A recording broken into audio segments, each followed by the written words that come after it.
I'm Rachel Nordlinger. I'm Professor of Linguistics at the University of Melbourne and Director of the Research Unit for Indigenous Language there.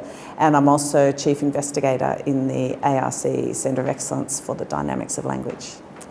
My research is largely focused on the description and documentation of a number of Australian Aboriginal languages from the Northern Territory. Most recently I've been working on a language called Murrinhpatha, which is spoken in Wambaya in the Northern Territory. Murrinhpatha is one of the few Australian languages that is still being learned by children as their first language. It's used by everybody in the community on a daily basis. It's very strong.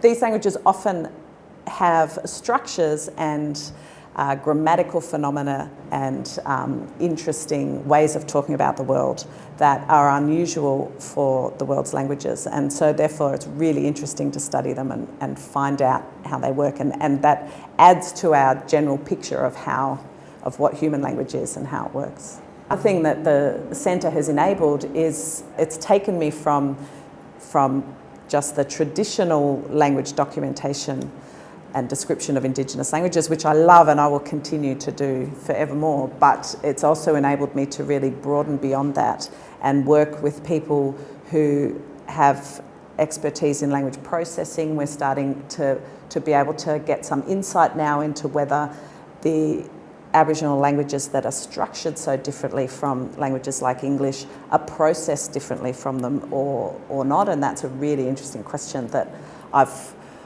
always been puzzled or intrigued by, but would not have had an opportunity to investigate were it not for the centre. In this sort of work that I do, really perhaps the most important audience is the communities that we work with. And so I spend a lot of time working with community to understand what I can help them with, what sorts of resources they would like in their languages, what are the ways in which we can help contribute to their goals around language maintenance and revitalisation. And then also there's the broader Australian community.